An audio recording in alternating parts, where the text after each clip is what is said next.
Just under 20 eggs we got from her. So imagine next year. Next year we might get over 30 freaking eggs. Look how curious she looks. Oh my God. It's okay. Can I touch your eggs? Rheas are a lot different than emus. They might get protected and they hiss at you. What is going on, everybody? Welcome back to another video here at the ranch. Today, you guys, we got a bunch of stuff donated, so we're gonna head over there, show you what we got, but we're gonna go have some fun. We're gonna go show you the Rheas and emus and everything over there. Before we do that, we have to go feed the sulcatas, so let's make that happen.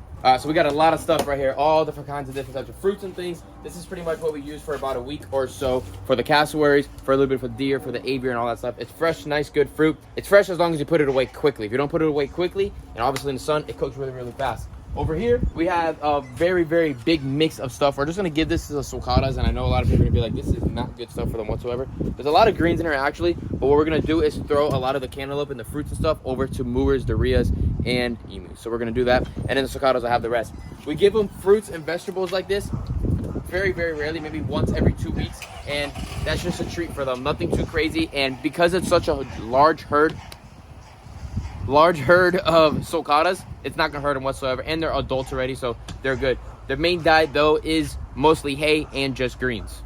Right there, you guys, on that moringa tree, see on the bottom, there is a very, very juvenile agama. I know I've been talking about in recent videos, we haven't had a good look, but there's one right there. Oh, and we also have just extras, and we help out local friends. They have other animals. We give them bread, we give them fruits, we give them veggies, same thing. You know, it's awesome stuff, and we like to give it out and help as we can, especially when we have too much. There's no reason to be greedy and just have it get thrown away and just get thrown in the garbage. There's really no point of that. But yeah, we are heading towards the sulcatas right now, and we are gonna feed them some greens. Trying to move the tortoises out of the way. You get them a little like pushed away with food. If not, you're not gonna get through whatsoever. All right, put them right there. And then I know people are gonna say, which I'm answering the question so people don't have to say it, iceberg lettuce has no nutrients. The only thing it does is carry water. So for the sulcatas, it's perfectly fine because they're just getting all of their water, and that's okay. They're just getting water that way. They do drink water, but they don't drink crazy amount of water. Very little. I put bowls out here before, and they really don't care. I just give it to them once in a while when it doesn't rain for a long time. But last night we had a lot of rain, so that was good. But we're like, again, this is just water for them. Floating water. This is organic butternut squash. The reason why I like giving them hard stuff, bite into it, brings down their beaks and stuff. The cantaloupes we're gonna throw to the cows, and then the watermelon, the same thing. Ugh. And they'll find it later. Pretty much that's it. The rest of it we're just gonna dump it, and we like to dump it at different parts of their enclosure because we throw it in the same spot, it'll just go bad. Not go bad, but not look the best. So a lot of it's mostly greens, but there is some fruits and veggies in there too. That's okay. And if you guys hear that, in like 2 days, or maybe right now, we're actually in Colombia, and you guys are gonna get some really, really cool stuff coming very, very soon. Cannot wait. It's gonna be an absolute blast, and I can't wait to post some really, really cool things for you and get some crazy freaking content for you all. It's gonna be really, really good and a great time. And the people that actually really, really watch my videos thoroughly and all that cool stuff, put it down in the comments. What did we find over here the other day? Let me tell you guys one thing. Emu season is over. My big white girl, she completely stopped laying eggs now. Unfortunately, none of them were fertile, so we will 1000% next season get a mature male, so that, well, he is mature, but he's just, I guess it's 2024, he doesn't know what's going on with himself. We need a good male, a good breeder male, so we get some fertile eggs. She completely stopped. She's becoming pretty aggressive now. She's starting to chase him down, bite him a little bit. This area is pretty large. They could get away and get some little hiding spots, but like I said, we need to get a good breeder male. I think overall this year, I think it was just under 18 eggs, just under 20 eggs we got from her. So imagine next year we might get over 30 freaking eggs. When did she start laying? I guess she started laying from December to about, I think we got our last one in late February. So from December to February is probably her time. But now it is Rhea egg laying season. I've never had Rhea eggs before here on the ranch, and it's finally happened. It's really, really cool. Cassandra was actually the first one to find the first egg. She sent me a picture. I've been posting it on Instagram, so if you guys haven't been following me on Blake's Exotic Animal Ranch and all my socials, you guys are missing out. Every social, everything. Check it all out. All right, we might get some weird breeding going on in a second too. The Rheas have been acting very weird. They want to get bred. They've been dropping down, and the blonde male emu is interested in the Rheas. I don't know what's going on with these emu and Rheas situation, but over here, there's a lot of freaking rocks. I know that. We're gonna start going around, picking up all the rocks around this time of the day and getting them all moved over. But it just happens. My area just gets a lot of rocks sometimes and whatever. But I've been training the Rheas to nest in this one section. So when they come out, they're very, very, very yellow. So check this out right here. I mean, absolutely amazing. Once they sit in the sun for a little longer, they start turning like almost like a white color. But if we look over there, we have one in the house. We have 1, 2, 3, 4, 5, 6, 7, 8. We've had 8 eggs. And you can see this one's a lot more fresher right now. And Rheas actually are very, very aggressive with eggs. So I don't know what's gonna happen. So if you guys ever seen Urban Rescue Ranch, Kevin, the Rheas are a lot different than emus. They might get protected and they hiss at you. And it was one of the reasons I wanted to stay away from Rheas at the beginning. But look at her, look. Bro, if she comes at you right now, I will crack up. They actually get very, very protected. Look at her. They are very curious, very, very looking. They know this is their nest. I've actually seen at my other buddy's facility 2 females nesting in one spot. So if anybody in Florida area, I know I said about the emus, and I have the person out to get the male, I just have to go and get them. Look how curious she looks. Oh my God. It's okay.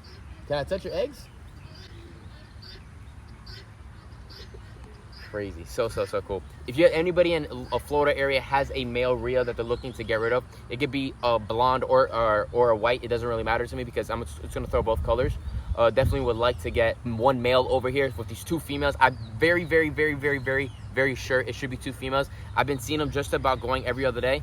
Let's see what's going on over here. The whole squad's coming in. The only thing that's kind of a little bit promising that it might be a pair, which I just haven't seen any breeding, is that one is a little smaller than the other one. And I know the females are smaller than the males and the males are bigger. And it's funny because with the emus, it's the opposite. The females are bigger and the males are smaller. But it's crazy. These guys are from Australia. These guys are from South America. It's all over the freaking place. But you guys saw that. The Rheas are definitely interested. That is really good. These guys will actually hatch them out with no situation. You don't really have to incubate them as well. They'll just sit right there. But for all the people that have been subscribed to the channel for a very, very long time, you guys know where we're standing right now. This area right here gets about this much water, and any given day, especially that we're going out of town soon, this whole thing could flood overnight. And if we have a nest right there, that is a no-go, and that's not a good spot. So what I would have to do from the beginning and start them off, high ground, somewhere high ground, always put the eggs in that spot so she'll nest there. She likes it here because it's soft, it's nice, it's cool, and all that stuff. But again, if it rains and floods, those eggs are done. They're not gonna have any good eggs. But yeah, we got freaking Rhea eggs, you guys. Really freaking awesome. Put it down in the comments. How many eggs do you think we'll get for this whole entire season? This is the first time they ever laid, so I'm really excited to see how many we'll get. We're just gonna keep on collecting them here, and then I don't know what we should do with them. I had somebody actually come and buy all my emu eggs. So pretty cool. We got like $10 a piece from them. So for these guys, probably get the same thing. Even though they were not fertile, they like to, I think they make a little hole inside of them and then they keep them and they probably sell them for more. I don't know. But I'll tell you one thing, they're not as heavy as the emu egg, but they are definitely a nice size. It's really, really cool to see these freaking dinosaur eggs on the property. And one day, very, very, very, very, very soon, we'll have color eggs, the color of this green right here, in a couple years, and that will be cassowaries. When we get that, we're gonna have a freaking party. We're gonna have an insane party when we have cassowary eggs. That's the definition of the craziest rat type to have on your property. And it is amazing I'm able to farm them here on the property. Super, super cool. So we were just working on the thumbnails you guys saw at the beginning of the video. You guys have no idea. I went to a nest of one of these guys before. Bro, they will come at you like freaking no tomorrow. I mean, check out Urban Rescue Ranch. Kevin, the freaking white Rhea he has there, is a male. And he's just psycho. Absolutely psycho. So during breeding season, they're just a whole nother game. And again, where are we right now? We're inside their enclosure. So if we got hurt in any situation whatsoever, cannot blame them because we're inside their home. But what they're doing right now is protecting their young, protecting their offspring, protecting their eggs. That's how people get attacked by animals 90% of the time, is because they're protecting themselves and they're just scared. And there's no way for them to tell you, get away. But she's a pissed off bird right now. She's fluffed up, and I'm very, very excited to see if they actually try to sin on them. Who knows?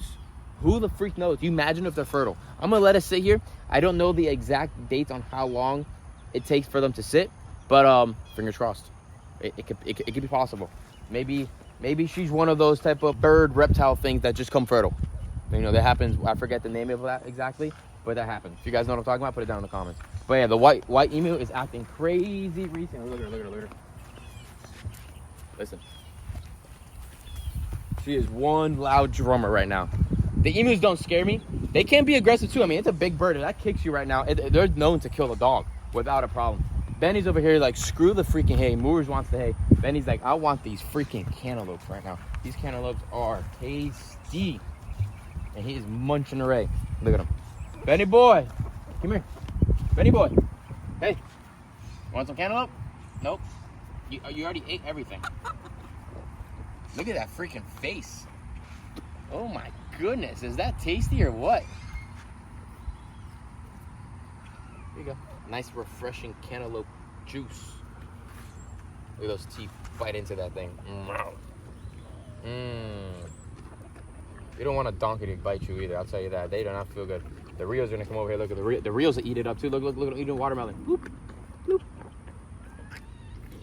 The Rhea's are a lot smarter than the emus, I'll tell you that. The Rhea's will chase down lizards and swallow them whole. The emus just look at you like, dude, they're just dumb birds. That's why they're definitely the best big bird to have on a farm if you're not experienced with the other species, for sure. All right, so we're back over here with the freaking tortoises, and look at Jerry, you guys. I cannot believe every single time I come here how big Jerry has gotten. So my size foot right here is a 12 inches. That's your comparison right there. He is the biggest of every sulcata I have here on my ranch. He is an absolute beast and a half. The day I picked up this beautiful tortoise, he was the size of this scoop right here. Literally the size of this scoop right here. I mean, and he feels everything we do too. Look at him go ham on those apples. And look, the proof is in the pudding right here. It's genetics at the end of the day, and the way you put him with the diets and everything. Every single one of my tortoises here that I've raised up personally, which is none of them except Jerry. Jerry is absolutely a flawless, perfect tortoise. I mean, he is such an amazing tortoise. I cannot wait to have him forever. And then Casher's gonna just have him too, because he's just gonna outlive me and everybody else. He's still growing. It's the coolest thing about it all. This big boy is still growing. He is a beautiful tortoise, and he just keeps on getting bigger and bigger and bigger. The third largest tortoise in the whole entire world. Do I recommend them for everybody? Absolutely not. I say it all the time about the sulcatas. I can't say it more and more. If you have the location, if you have the property, you have a fenced-in spot, get one. It's like a cheap Galapagos or cheap Aldabra, at the end of the day. But again, make sure 1000%, I cannot repeat this anymore. Make sure you're able to keep this thing for its whole entire life, and you have a backup future. Sorry, Smiley. Sorry. I know you want the eggplant or something. You have a future backup idea, because again, they do get passed around a lot, and they shouldn't. One of them in your backyard is absolutely amazing. Obviously, I'm a breeder and I do sell these guys to other people, but I try my best to make sure that people are educated, and this is my way of educating as much as I can. Most of the people that are buying these guys from me are people that follow me, so I try to make sure 100%. If you live in an apartment or something like that, don't buy this tortoise. And especially when you think, oh, I'm gonna, future, you gotta, unfortunately, have the plan set and ready to go, because the world's expensive. It just comes down to that. It's just hard sometimes to go find a house and be ready. You gotta have a plan to put this tortoise somewhere in the future for sure, because it's a big commitment. They do get very big. I mean, unless you get lucky and you have a girl that just doesn't grow and she's a perfect producer. The girls are always smaller, but the males, they're monsters, bro. They're just monsters and a half. So this video is kind of all over the place, but that's okay, because it's the ranch life. The ranch life is always crazy all the time, and it doesn't ever stop here on the ranch. Some people always say, oh, it's so hard to post on other platforms and blah blah blah.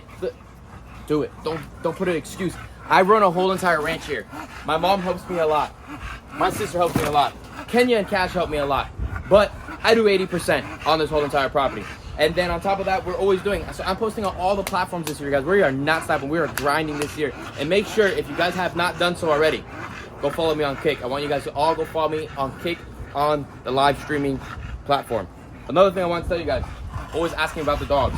We do not breed dogs no more. We completely stopped doing that. There is no more of breeding dogs here on the ranch. We have them, and they live here on the ranch now, and they're our pets. Look at Bab. Bab's living her best life, always wagging her tail and giving us a big smile. Athena's chilling, Blue's chilling, Prada's chilling, Zeta's chilling, and then Snooki and Fergie are inside because they just rip shit up if you don't have it put away. So right now, what I'm doing is still working. While we're recording and showing you guys what we're doing right now, we are going to be taking all this stuff to the back of the building to the other section over there because this is going to be future cassowary food tomorrow. We cut all this up, we put it in a big bucket, we set it in our refrigerators, ready to go, so we don't have to work too much during the whole entire week. And the main thing is I'm prepping extra, because if I'm not at the ranch, there's still always people here at the ranch. That's pretty much the main reason why it's awesome to live with your parents. And at the end of the day, people are always like, oh, that's not his property, oh, that's his parents' property. Yeah, it is my parents' property, you know what? But it's called a family, and your parents help you out a lot if you have cool parents and all that cool stuff. And the best thing about it all is that they're always here. And if they go on vacation, I'm always here. So there's always somebody here at the ranch, no matter what, 24/7. It's a win-win, no matter what. It's a win-win. And at the end of the day, that's it. I don't know what else to explain. And I think it's a smart business choice. My business is here, and my parents are able to look over it when I go out of town and do other cool things. All right, we're almost there. This is going to be a scary ride to the back, but we're going to do our best because we have a fiend over here, which is not the best. We're eating a bagel. It's not the best to go to the back because sometimes she wants to eat chickens, and it's not the best thing. But Miss Bab right here is your best little doggy ever. Wow. She's a crazy little doggy. And other than that, you guys, I hope you enjoyed today's video here at the ranch. We're always doing crazy different things all the time. Make sure you subscribe to the channel, please, you guys. Put your post notifications on. Like this video. And if your friends and family are not subscribed to the channel, give them a call, shoot them a text, send them my profile. I would really appreciate it. And I'll see you guys in the next one. Peace out, everybody.